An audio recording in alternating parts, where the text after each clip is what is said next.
Fala, meus amigos. Por um acaso vocês já ouviram falar da igreja de Laodiceia, lá da carta de João de Apocalipse?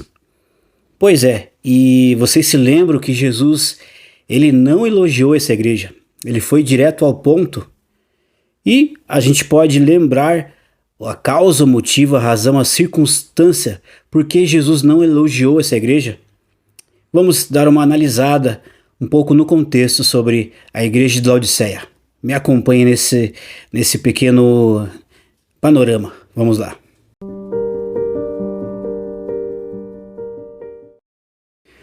Bom, para começarmos, como a gente pode perceber nas outras igrejas também, ela fazia parte ali da província romana.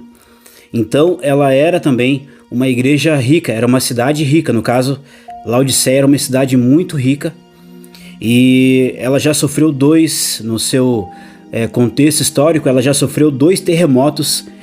Um abalou as estruturas dela e ela precisou da ajuda do governo romano para ser constituída. Mas logo depois, ali aproximadamente nos anos 60 depois de Cristo, houve outro terremoto, mas dessa vez a igreja de Laodiceia, a cidade de Laodiceia, ela não quis a ajuda do governo, pois a cidade já estava rica o suficiente para conseguir os recursos para ser restabelecida novamente. Então a igreja provavelmente cresceu junto com a cidade, ela foi ficando rica. E então vamos para a carta onde Jesus começa, onde João escreve para as cartas o seguinte: Jesus começa se declarando que ele é o Amém, a testemunha fiel e verdadeira, o princípio da criação de Deus. Ou seja, Jesus é a palavra final da igreja. Ele pode fazer seus planos, mas a igreja no caso pode fazer seus planos, mas a resposta certa vem dos lábios de Deus. Jesus tem autoridade para servir de testemunha diante do Pai contra essa igreja e contra as suas obras boas e obras más. Jesus também falou que ele é o princípio da criação de Deus, ou seja, as riquezas que a cidade conseguiu, as riquezas que a igreja conseguiu com o passar do tempo, Jesus é o criador de todas as coisas, inclusive da riqueza não só dessa igreja, não só dessa cidade, mas também de todas as nações da terra. Então a crítica de Jesus para essa igreja é porque eles eram mornos, eles não eram nem quentes e nem frios.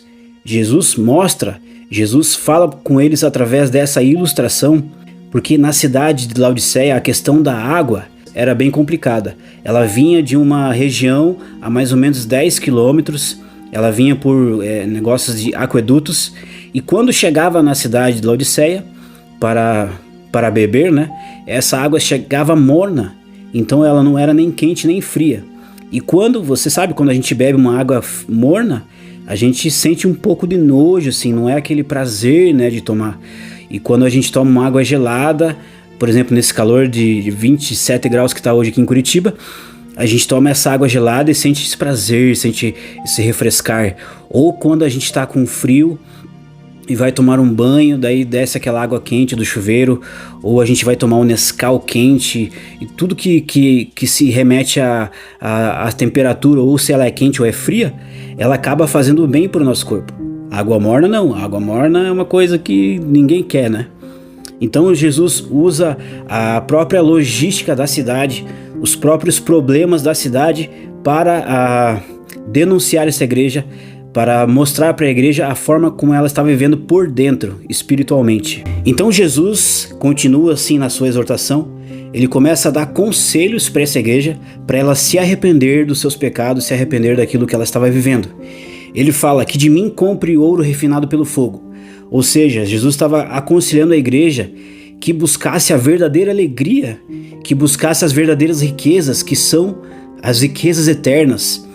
Jesus estava pedindo para essa igreja se arrepender dos seus pecados, ir aos pés de Jesus para buscar a presença de Deus, para buscar a verdadeira comunhão, para buscar a verdadeira alegria que se encontra no próprio Jesus. Jesus é a fonte de águas, Jesus é a fonte de riquezas que todo ser humano precisa. Então esse é o primeiro conselho que Jesus dá para essa igreja. O próximo conselho, que de mim compre vestes brancas. A igreja, ela com o passar do tempo, ela possuiu riquezas imensuráveis. Então, provavelmente essa igreja comprava vestes, comprava com o dinheiro, né, que ela adquiriu com o passar do tempo, ela comprava tecidos caríssimos para fazer as suas roupas, ou até mandava fazer roupas, né, mas eram caríssimos. E Jesus, o conselho que Jesus dá é que de mim compre vestes brancas. O que significa isso? São vestes de santidade, que somente vêm pelo poder do Espírito. E essas riquezas, essas roupas, esse vislumbrar que essa igreja estava vestindo, não só fisicamente, mas espiritualmente, para Deus eles estavam nus, pobres e cegos. Diante dos homens, eles estavam ilustres, eles estavam vivendo como reis, né? Como líderes, sacerdotes, vestido com aquelas vestes, se fazendo, né, de verdadeiros cristãos, verdadeiros judeus.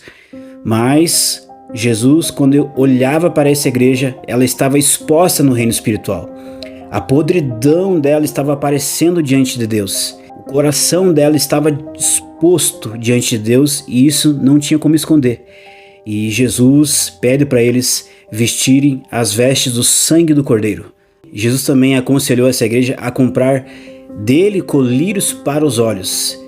Interessante que Jesus também usou a logística da cidade, os benefícios que tinha na cidade para falar com essa igreja, porque ela também se beneficiava com as coisas do governo, com as coisas, vamos se dizer assim, da prefeitura daquela época. Nessa cidade existia um grupo de especialistas na área de medicina que trabalhavam na parte dos olhos e também dos ouvidos. E esses pesquisadores se uniram e descobriram um colírio para os olhos, e a fama desses estudiosos, dessa escola de medicina, foi reconhecida ali no mundo greco-romano da época.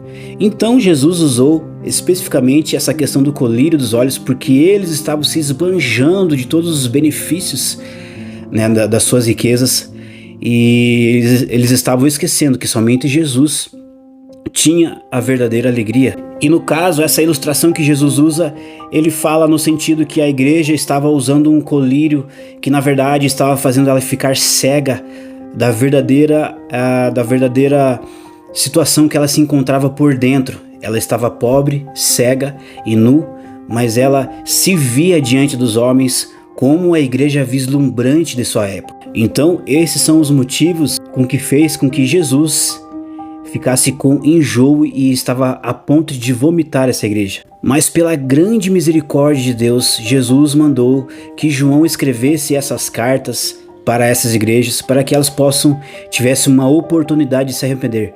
A gente pode imaginar, João estava com aproximadamente 85 a 90 anos. Praticamente ele já tinha feito de tudo já. Eu fico pensando assim que João já tava, largando os bets, já cumpri a carreira, tava igual o Paulo, né? Já cumpri a carreira, já preguei o evangelho, já curei os enfermos, já liderei igrejas, então vamos morrer aqui na ilha de Patmos, né? Eu fico imaginando isso, né? Porque João tava bem velho já, e pela grande misericórdia que Deus tem para essas igrejas, João era o único que estava ouvindo o Espírito Santo. Então, Jesus manda João escrever essas cartas para mandar para as igrejas. Então, Jesus continua escrevendo ali, pede para João escrever que ele disciplina e corrige a quem ama. Então, Jesus amava profundamente essas igrejas. Num último instante, numa última chamada, Jesus ainda manda que João escrevesse essas cartas. E ele ama, ele continua escrevendo: eu disciplino e repreendo quem eu amo. E Jesus continua a falar: aquele que vencer, eu darei direito de se assentar comigo no meu trono. A igreja estava se esbanjando nos prazeres, nas riquezas ali do governo da cidade, do governo de Roma. Ela estava se esbanjando. Era como se ela estivesse sentando no trono, né? Desfrutando aquelas riquezas. E Jesus, a promessa de Jesus para essa igreja é que ele vai dar lugar no trono dele para essa igreja se assentar. Isso significa um lugar de profunda intimidade com o Senhor. Ao invés de todas as riquezas do mundo, ao invés de todos os manjares e prazeres do mundo, Jesus dará lugar a essa igreja, aos membros dessa igreja, um lugar junto a ele, ao lado do Senhor no seu trono. aonde eles vão conhecer as riquezas da sua glória, aonde eles vão conhecer o que realmente é estar rico, o que realmente é ter uma vida em abundância, o que é realmente uma vida honrosa ao lado do Senhor no seu trono. Espero que vocês tenham gostado desse vídeo. Deus abençoe e até a próxima.